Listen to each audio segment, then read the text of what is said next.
Okay. Thank you, NursesBond, Chabono, Shannon. I don't know why you put me after Sharon, but I will try to follow her energy. So into the attendants, thank you for, for spending your Saturday and Sunday with us. I know there's better things that you could be doing, like resting, self-care, but you chose to spend it with us, so thank you.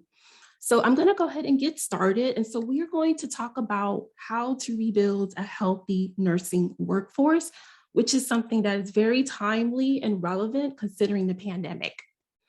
So what is the current state of nursing? Well, I'm sure everyone knows we are in a crisis. So I'm going to share with you some statistics that you might not have heard. These are the most recent stats. So 93% of nurses have experienced mental, emotional, or physical stress due to the pandemic. 86% have reported anxiety. 76% are burned out. 48% are considering leaving the profession. And female nurses are 2 times as likely to die by suicide than the general population. And we all know that nursing consists of majority women. So what do? Well, you were in the right place. So I'm curious to know, I want to ask the attendants, how many of you have experienced the following in the last 20 months? Either mentally, physically exhausted, you're unsure of how to support your staff, you've been up all night tossing and turning, thinking of solutions, but you might not be getting the support that you need, or you dread going to work, or even worse, you fear losing your position. So I'm just curious, go ahead and pop in the chat if any of you can relate to this. Okay. Okay, we got some yeses. Okay. All right, thank you for sharing. So before we continue, I wanted to tell you a little bit about myself. I don't recognize many of you, so you're probably wondering, who am I? So my name is Kim Ali, as Shannon said. I've been a nurse for 16 years. Yes, I am old. I am a behavior change specialist, a mental health coach. I've worked all over the world in Qatar, Canada, done some collaborations in Africa and in England. I've saved one healthcare facility over $500,000, and I'm also a burnout and PTSD survivor. Before I share my story, well, let me share my story now, and then I can tell you about my collaborations. But what I'm about to tell you sounds like a scene in a movie, or if any of you have ever watched, what is that show, Locked Up Abroad? This sounds very similar to one of those series, but I promise you this is my story and this actually happened. So I had an opportunity to go abroad and work at a Fortune 500 company. They had headquarters overseas. And unfortunately, I lost my job. I was fired. If you follow me on LinkedIn, you'll notice that I'm starting to become a little bit more comfortable about discussing why I was fired. And unfortunately, it was due to systemic racism, which is a form of trauma. So let me give you some context behind how significant this is. When you live overseas, if you lose your job, you have to pay off all of your debt. So just imagine losing your job, having to pay off your mortgage or pay up the last 12 months on your lease, having to pay off all of your credit cards, your car notes. So I had to pay off all of my debt. And I even had a travel ban placed on me, so I couldn't leave the country. I was there for 5 years. So the life that I knew for 5 years, my support system, my friends, was all stripped away from me. On top of that, this is a Muslim country that I was in. So there was the fear of, are my coworkers vindictive enough to go to the authorities? I was generally concerned about my well-being. So I was terrified. I didn't even leave my apartment because I was afraid that I could possibly be thrown in jail.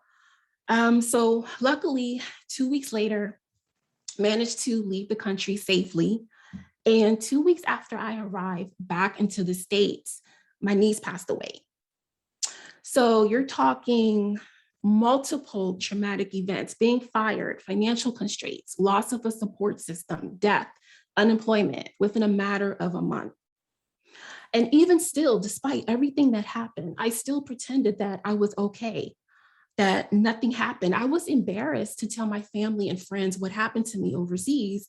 And I just pretended that I was fine because I needed to be strong to support my family because we just lost a loved one. 2 days after my niece passed away, I was lying in bed and I had a heart attack. And mind you, I'm in my 30s.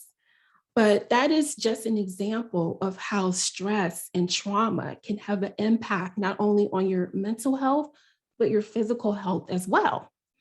And even still, I made excuses. I blamed it on sleep paralysis. I don't know why I came up with that. But finally, a couple of days later, I said, you know what? I don't think I'm okay. I need to get help. Well, in full transparency, went to a therapist.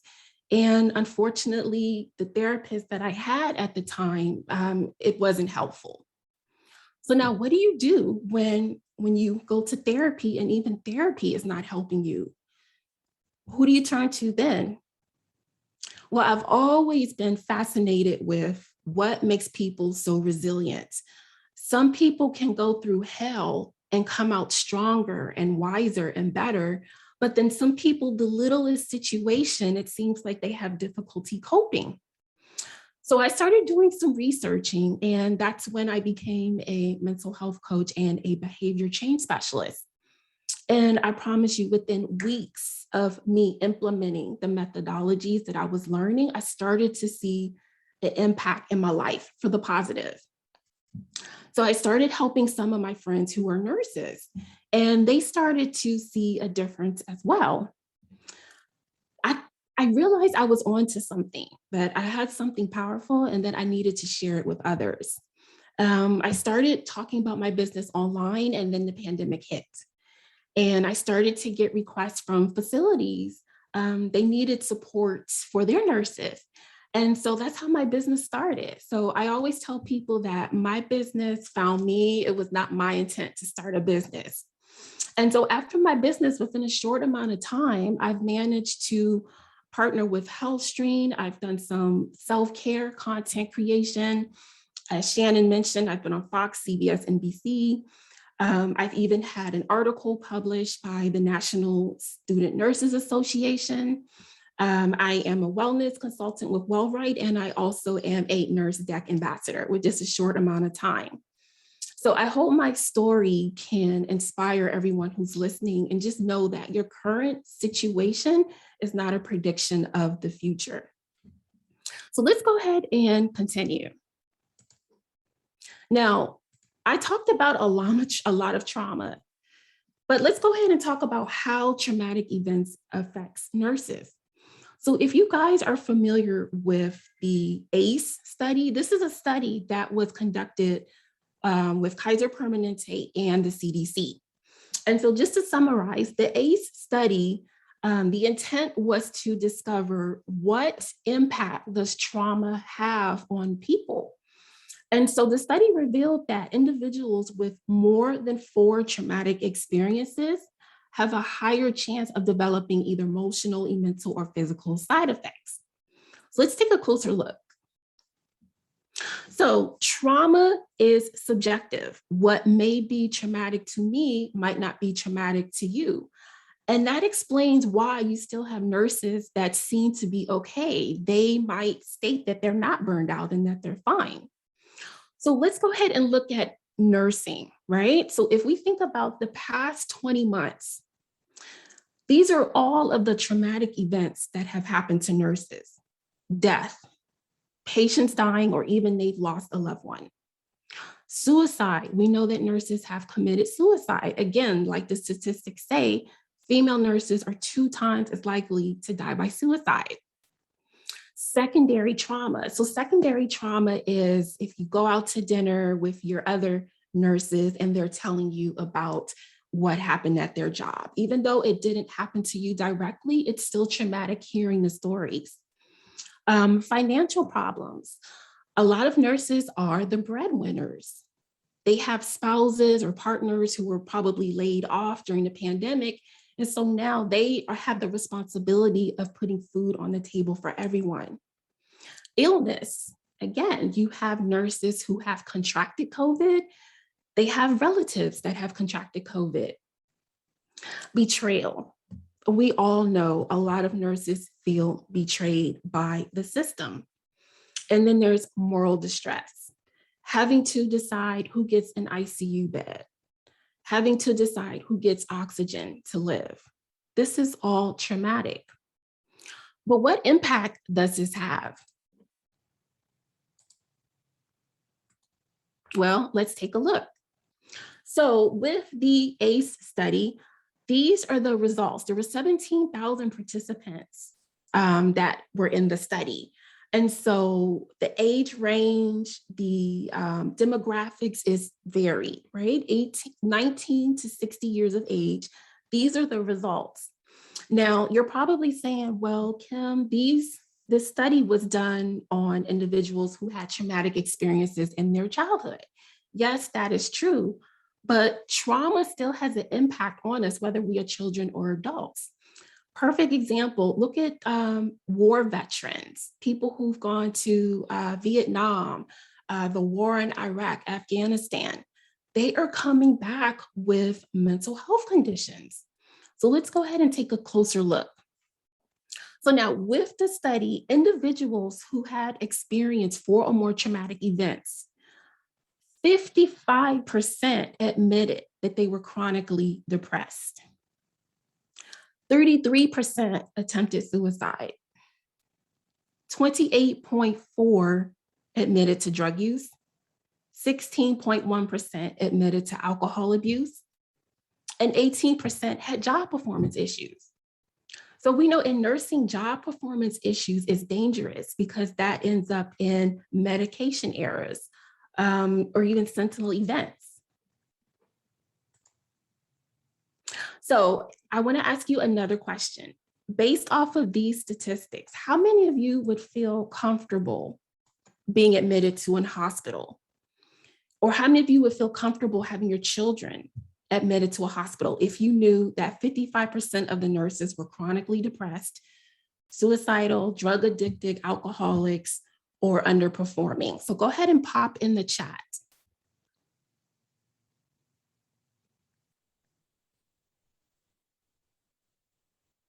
Yeah. Yeah, I wouldn't either. So I don't know about you, but these numbers are disturbing. And if you remember, nurses on average have experienced 7 traumatic events during the pandemic. So the future of healthcare and nursing doesn't look bright. In fact, we are already seeing these categories manifest now. We are seeing the increased resignations. We are experiencing the staffing crisis. So what happens when you don't have enough nurses to care for your patients? The patients suffer. Hospitals go on diversion. Hospitals have to cancel or postpone surgical procedures. Patients have to wait longer to receive care, which ends in low HCAHPS scores, which results in decreased reimbursements.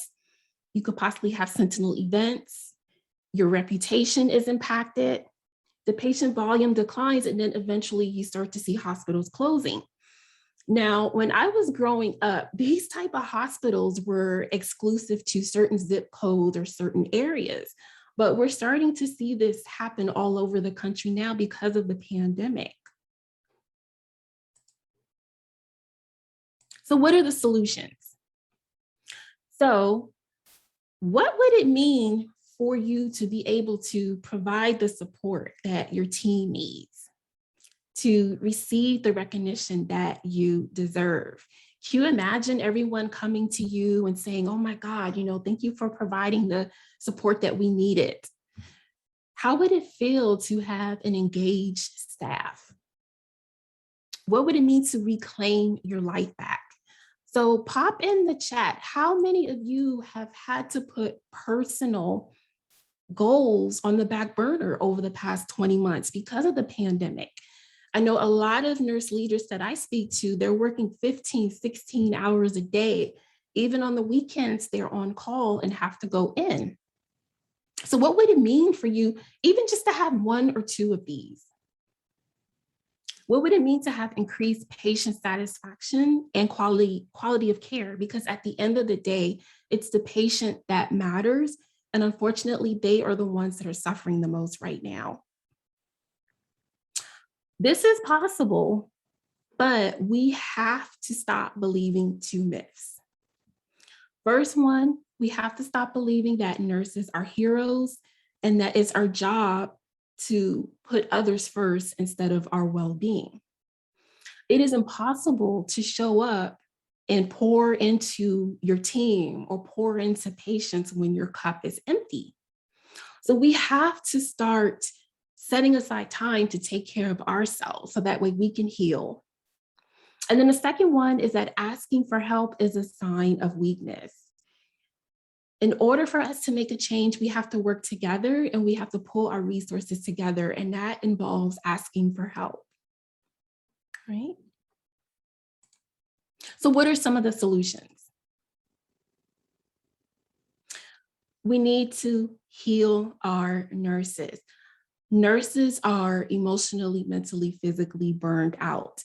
So even if we hire new nurses, you have to keep in mind, these nurses are coming from other facilities or they're coming off of travel assignments. They're burned out as well. And so if they come to a facility and it's the same conditions, they will end up leaving in the next 3 months anyway. So we have to provide solutions for burnout, PTSD, moral distress, and also help nurses rediscover why they went into the profession to begin with.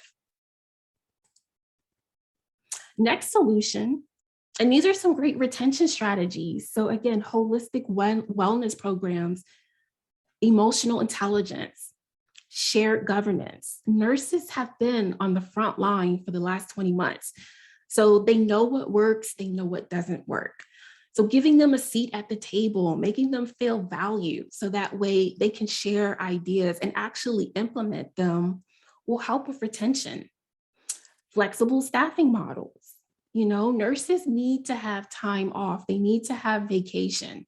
So thinking of creative ways to allow nurses to have time away from the hospital. New graduate support. I know there was, I can't remember which presentation it was, but new grads are coming in to a situation unlike no other in history. And so they're going to need all of the support that they can get. Something else that is not here, you can repurpose sign-on bonuses. So instead of offering exorbitant sign-on bonuses, you can take that money and help nurses, especially a nurse that's a single mother. Help her pay for childcare or student loan reimbursement. So those are some creative ways that you can start by healing and start by retaining and recruiting nurses. So what are the next steps? Well, we have several options. So column A is probably, I would say most of the people that I talk to are more in column A. So last month, the American Nurses Association submitted a proposal to the Health and Human Services Department. And it's a great proposal. I encourage you to read it if you haven't already. But what that proposal is requesting is aid to help with the staffing crisis. However, I'm going to pop something in the chat. Give me 1 second.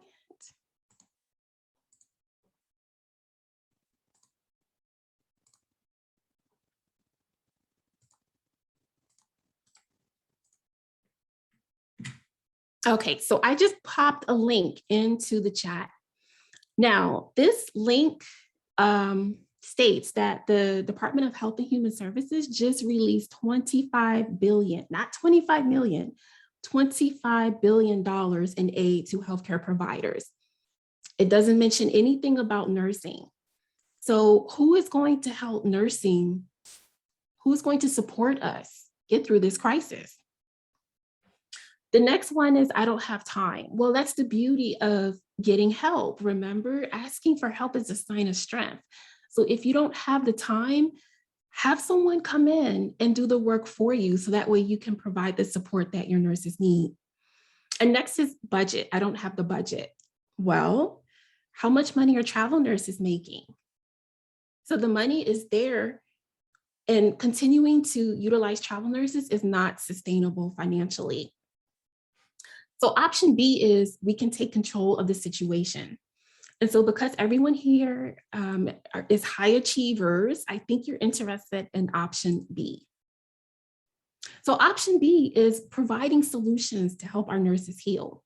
So again, burnout, PTSD, moral distress, mental health coaching, wellness, flexible staffing models, emotional intelligence, resilience, and new grad support are some of the ways that we can help start rebuilding a healthy nursing workforce.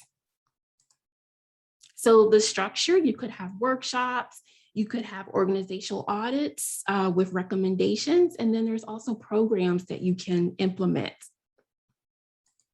So these are a few of the testimonies of clients that I've worked with in the past. But I just want to highlight, I don't know if you can see it, but this was a nurse, 20-year veteran, was on the verge of leaving her job. And she says that programs like this are a lifeline for nurses on the front line. I wish more hospitals would provide this service. So let's talk about sanity. We all know the definition of insanity is to keep doing the same thing over and over again, but expecting different results. And so we know that sign-on bonuses don't work in the long run.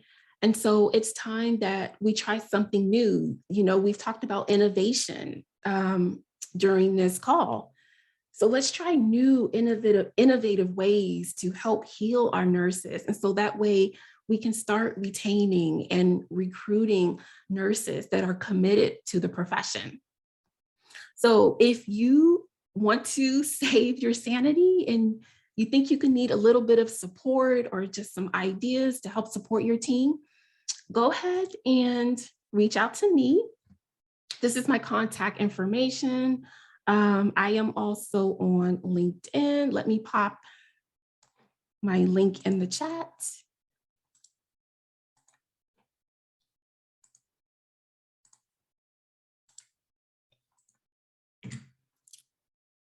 Okay, and that is it, guys. Thank you so much. I hope you enjoyed the presentation. I hope it gave you some things to think about, and I look forward to connecting with all of you. Again, please feel free to reach out if you have any questions.